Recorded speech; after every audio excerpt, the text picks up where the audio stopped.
오늘 하나님께서 저희들에게 주신 하나님 말씀은 고린도후서 13장 5절 말씀입니다.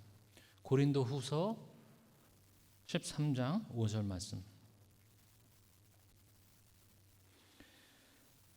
너희는 믿음 안에 있는가? 너희 자신을 시험하고 너희 자신을 확증하라. 예수 그리스도께서 너희 안에 계신 줄을 너희가 스스로 알지 못하느냐? 그렇지 않으면 너희는 버림받은 자니라. 아멘. 한 아이가 다급하게 달려온 택시에 내려 공항 터미널로 부모와 함께 뛰어갑니다. 그 비행기 타는 시간 거의 몇 분을 남겨둔 촉박한 시간, 간신히 티켓팅을 한 후 이 아이는 부모와 함께 목적지를 데려다줄 비행기 게이트 32번을 향해 뛰어갑니다.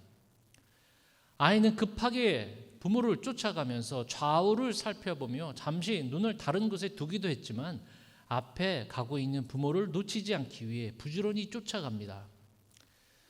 시간이 가까울수록 안절부절한 상태이지만 이 도착한 후 게이트 앞에서 이 아이는 놀라고 맙니다. 목적지인 32번의 게이트가 아닌 다른 15번 게이트에 도착한 것입니다. 무슨 일인가 보니 뒤따라갔던 그 부모가 자신의 부모가 아니었던 부모와 닮은 옷을 입고 있었던 진짜 같은 가짜 남녀를 쫓아온 것입니다. 그래서 이 아이는 결국 부모도 잃어버리고 여행지도 잃어버리게 되었습니다. 우리의 신앙 생활은 목적지인 천국 가는 것이 중요합니다. 그러나 더 중요한 것은 내가 누구의 인도함 받으며 현재 살고 있는가가 더 중요합니다. 신앙도 진짜가 아닌 비슷한 가짜 신앙, 그럴듯한 신앙을 쫓다 보면 전혀 다른 목적지에 도착할 수 있습니다. 예수님 믿고 열심히 살았는 것 같은데 인생의 끝자리에 마지막 때 잘못된 믿음을 소유하여 천국이 아닌 다른 곳에 들어간다면 시간을 돌릴 수도 없이 비참한 영원한 상태로 빠져나갈 것입니다. 예수님께서 마태복음 7장 21절부터 23절까지 이런 말씀하셨습니다. 나더러 주여 주여 하는 자마다 다 천국에 들어갈 것이 아니요 다만 하늘에 계신 내 아버지의 뜻대로 행하는 자라야 들어가리라. 그날에 많은 사람이 나더러 주여 주여 우리가 주의 이름으로 선지자 노릇하며 주의 이름으로 귀신을 쫓아내며 주의 이름으로 많은 권능을 행하지 아니하였나이까 하리니 그때에 내가 그들에게 밝히 말하되 내가 너희를 도무지 알지 못하니라. 불법을 행하는 자들아 내게서 떠나가라 하니라.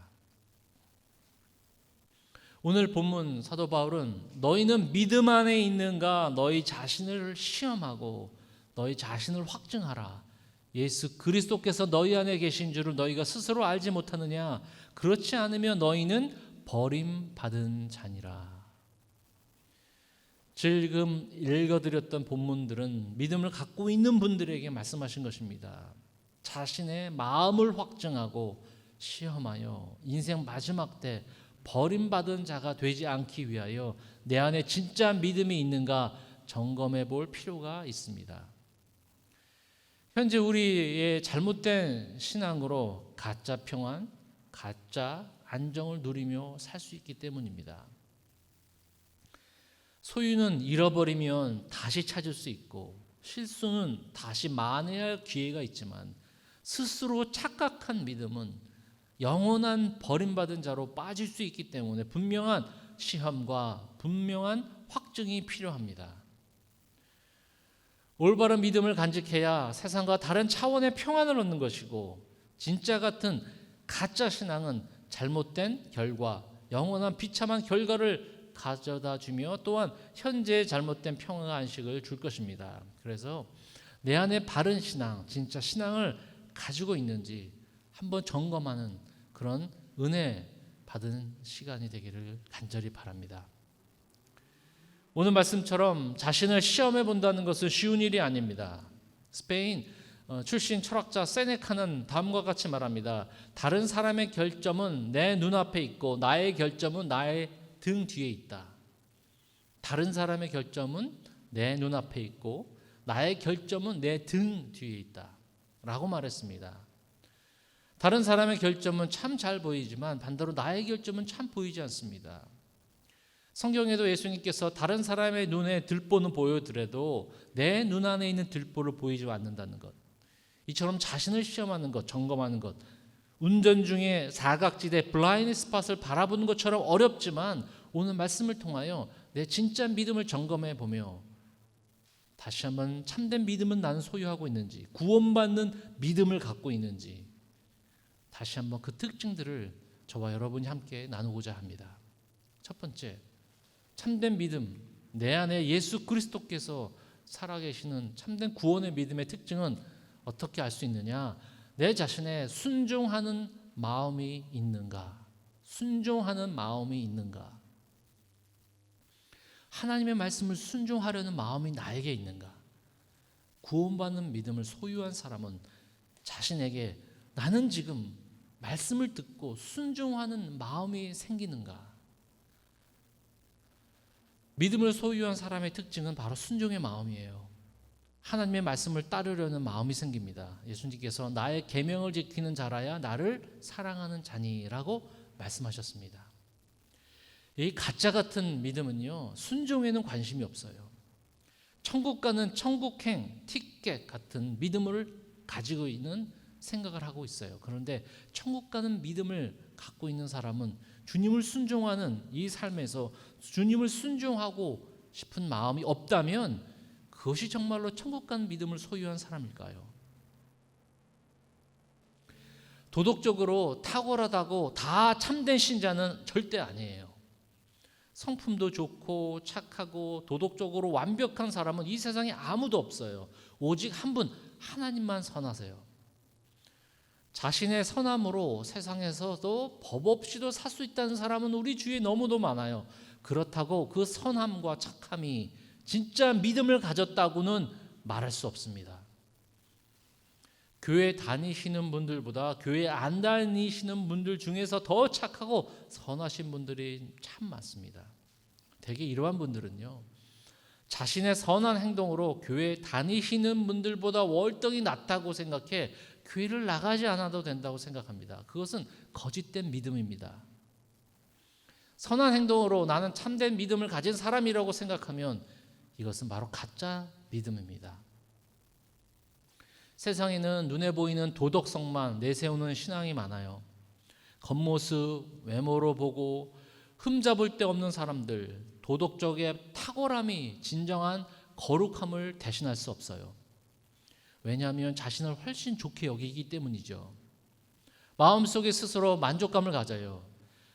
거짓, 사악한 증거는 내게는 없지만 자신의 사랑에 빠져, 자기 애에 빠져 거미줄 같은 거짓 확신에 빠질 수 있기 때문입니다. 왜 다른 사람은 저럴까? 난 안 그런데. 나에게는 거짓이 없고 선하고 착하고 다른 사람 해 안 끼치고 마음도 넓고 다 이해되고 나쁜 짓도 안 하기 때문에 나는 그래서 믿음이 있는 사람이라고 생각하면 바로 착각입니다. 거짓 믿음입니다. 내 마음에 이 하나님을 순종하는 생각이 없는 것이 최대 문제이지 내가 선한 것이 문제가 아니죠. 도덕성과 거룩함은 비교할 수 없어요. 도덕적으로 완벽한 분들도 하나님의 자녀라고 말할 수 없어요. 선한 분들은 하나님보다 자신의 선한 생각과 행동을 더 마음에 두기 때문이죠. 내 자신의 의로움 때문에 믿음의 사람이 되는 것은 절대 아닙니다. 그래서 고린도전서 3장 18절에 아무도 자신을 속이지 말라. 자신을 속이지 말라. 너희 중에 누구든지 이 세상에서 지혜 있는 줄로 생각하거든 어리석은 자가 되라. 그리하여야 지혜로운 자가 되리라 라고 말씀하셨습니다. 참된 믿음의 소유는 내 행동의 중요성이 아니에요. 하나님에 대한 갈망, 그분에 대한 순종. 참된 믿음은요, 그분의 계명에 귀를 기울이고 내가 그 계명을 지키고 싶고 또한 순종하고 싶은 그런 마음을 갖는 것입니다. 하나님의 사랑을 얻기 위하여 그분의 말씀을 순종하는 것이 아니라 그분이 먼저 나를 사랑하셔서 그 은혜를 받았기 때문에 그 사랑을 받았기 때문에 참된 순종을 하게 되는 것입니다. 그래서 그분의 말씀을 더욱 지키려는 마음이 참된 믿음의 증거입니다. 구원받은 믿음의 증거입니다.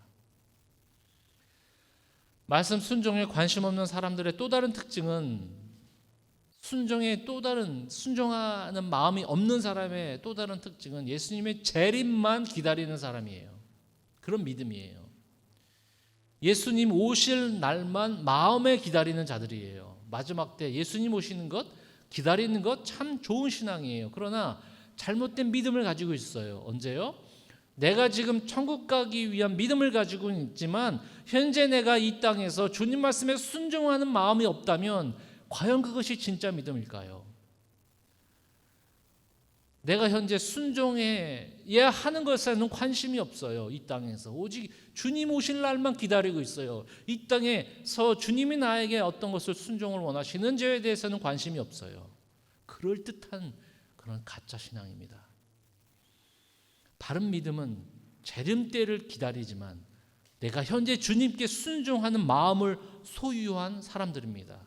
그래서 예수님께서는 나의 계명을 지키는 자라야 나를 사랑하는 자라고 말씀하셨습니다. 우리 모두는 내 마음속에 순종하는 마음을 갖고 계신가요? 한번 점검해 보시기 바랍니다. 두 번째로 내 자신을 확증하고 그리스도께서 내 안에 계신 줄을 알기 위하여 확증하기 위하여 내 마음 안에는 두 번째 포기하는 마음이 있는가? 포기하는 마음이 있는가? 다른 말씀으로 자기 부인을 하며 살고 있는가? 대한 질문을 하셔야 됩니다. 예수님께서는 나를 믿으라라고만 말씀하시지 않았어요. 입술로만 나를 믿으라라고 하지 않으셨어요. 나를 따르라라고도 말씀하셨어요. 바른 믿음은 주님의 길을 쫓아가는 사람입니다. 다른 말로는 내 자신을 부인하는 것인데요. 내 자신을 부인하고 포기하는 것은 내 자신을 비하하라는 것이 아니에요. 자신을 싫어하라는 건 말도 아니에요. 자기 존재를 부정하라는 말도 아니에요. 자기 포기와 자기 부인은 세상 어떤 것보다 하나님을 사랑하는 마음이 가장 큰가를 보이는 삶입니다. 하나님을 사랑하는 마음이 가장 큰가를 보이는 삶입니다. 포기하는 마음이 있는지가 바로 그 사람의 참된 구원받은 사람의 증거이기 때문이죠. 어느 한 청년이 예수님께 나와서 물어봅니다. 어떻게 하여야 영생을 얻을까요? 그 청년은 모든 율법을 다 지켰대요. 우리도 율법을 다 잘 지키면 그래도 예수님께 인정받을 것이라고 생각하는 경우가 있죠. 그런데 예수님께서는 뜻밖의 말씀을 하세요. 그 청년에게요. 내 가지고 있는 것 다 가난한 자에게 주고 나를 따르라 라고 말씀하셨어요. 그래서 그 청년은 그 말을 듣고요. 심각하게 되돌아갔어요. 그래도 율법은 다 지켰는데 이 말씀의 핵심은요. 지금 내가 살아가는 것이 무엇인지 하나님을 세상보다 내가 살아가는 것보다 더 나를 사랑하는가 그 말씀을 하시고 계시는 거예요. 하나님을 가장 사랑하는 마음이 없는데 하나님을 사랑하는 마음이 없는데 과연 구원받는 믿음이 있을까요? 실제 수준 높은 성경 지식과 신학 정보를 가지고 있으면서 실제 삶에는 자기 자신을 포기하는 마음이 없고 하나님을 사랑하는 마음이 없다면 진짜 같은 가짜 신앙, 믿음을 소유할 가능성이 많습니다. 내 마음에는 내 자신을 포기할 마음이 있는가? 하나님을 사랑하는 마음이 있는가? 옳은 신앙과 잘못된 신앙의 차이는 소유의 차이가 아니라 버림의 차이예요. 옳은 신앙과 잘못된 신앙의 차이는 소유가 아니라 버림의 차이, 포기의 차이예요. 외부의 유혹을 이기는 신앙도 중요해요. 하지만 더 중요한 우리가 조심할 유혹은 나 자신을 스스로 속이는 신앙이에요. 잠언 16장 25절에 어떤 길은 사람의 보기에 바르나 필경은 사망의 길이라. 내 자신의 믿음을 인지하지 못한 채 내가 가지고 있는 것으로만 만족하는 그런 믿음은 분명 조심할 필요가 있어요. 자기 자신을 부인하지 못하고 포기하지 못한 사람은 구원받은 믿음을 소유할 수 없습니다. 원래 믿음은 내가 죽어야 새 생명을 얻은 사람들이기 때문에 바로 그 자기 포기와 소유는 나의 것이 아닌 주님의 것을 알고 있기 때문에 세상 속에서 내 자신을 포기할 줄 아는 사람들입니다. 내 것을 버리고 내 자아가 죽었기 때문에 포기는 당연한 것이겠죠. 진짜 같은 가짜 믿음의 특징은 내가 무엇을 받았고 내가 받은 것을 보여주고 느껴져야 하고 내가 능력을 받아야 하고 베풀어야 하고 내가 기도를 잘해야 한다는 거로 생각하는 것입니다. 보이는 것이 내게 없으면 잘못된 것이라고 생각합니다. 믿음은 내가 무엇을 보여지고 나타내는 것이 아니라 하나님을 최상의 최고의 분으로 사랑하는 마음을 표현하며 내가 포기되고 낮은 상황으로 주님만 바라보는 신앙이 바로 올바른 믿음을 가진 사람입니다. 특별한 능력이 없어서 문제가 아니에요. 나를 포기하지 못하고 내 자아가 아직 살아있기 때문에 진짜 같은 가짜 신앙이 생기는 것이 문제입니다. 우린 하나님에 대해 작고 길들여진 기독교 문화의 영향을 받으며 살고 왔어요. 우리가 몸담고 있는 서구 사회는 신앙을 손에 잡히는 실용성에 초점에 맞춰 있어요. 우리는 행복과 번영을 위해 최선의 길로 하나님을 제시해야 합니다. 우리는 하나님의 인생에 풀리지 않는 질문에 대한 최선의 설명이며 원하는 것을 얻기 위해 최선의 수단이라고 선전도 합니다. 심지어 우리의 예배는요, 시공간을 초월하는 더 없는 영광스러운 살아계신 하나님의 만남이라기보다는 당장 눈앞에 삶에 필요한 직접 영향받는 조언을 곁들인 사적 모임에 가까워 보입니다. 주일 예배를 마치고요, 성경 공부를 마치고 이번 한 주 내가 어떻게 하나님을 높이며 어떤 순종과 포기로 하나님을 최고의 자리로 드릴까 생각하며 그런 마음을 가져야 합니다. 누구든 경건하게 살고자 하는 자들은 많은 고난을 당해야 할 것이다 라는 말씀을 그냥 흘려 보내서는 절대 안 됩니다. 베드로가 예수님께서 나를 따르라 라고 말씀하셨을 때 그물과 배를 버려둔 사건, 이것을 통해 주님을 따르는 사람들은 과연 어떤 사람들일까? 실제적으로 배와 그물을 다 포기했다는 것, 그냥 모든 것을 버렸다는 생각으로 끝나시면 안 돼요. 예수님께서 나를 따르라고 하셨을 때 그가 그물과 배를 버려둘 것은 그냥 포기가 아니에요. 모든 것을 하나님 앞에 내려냈지만 결국 하나님의 나라를 위해 자신의 삶의 의미를 찾게 한 것이고요, 무엇이 인생에서 기뻐해야 할지를 제공해 주신 것입니다. 자기 포기와 부인은 세상 사람과 무늬만 가진 크리스천들을 구분시켜 놓습니다. 자기 부인은 오직 하나님을 사랑하는 표현이고 그 사랑은 자기의 유익을 구하지 아니하고 사랑은 오래 참고 또한 자기의 유익을 구하지 않는 것입니다. 요즘 저는 욥기, 구약 성경 욥기 책을 보면서 많은 깨달음을 가졌습니다. 욥은 세상에서 경건한 사람이었어요.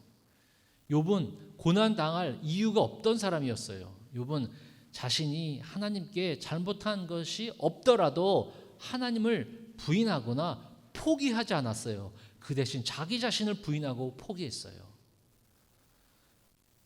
자기를 포기할 정도로 너무 어려웠지만 하나님은 포기하지 않았어요. 욥은 자신에 있는 것 하나님의 것이라고 하나님이 가져가시더라도 하나님의 것으로 인정했어요. 진정한 믿음은 눈에 보이는 것이 없어도 믿음만을 가지고 늘 걸어가는 것이 바로 믿음입니다. 자기 포기, 자기 부인, 자신의 성격, 소유, 가진 것 다 버리라는 의미가 절대 아니에요.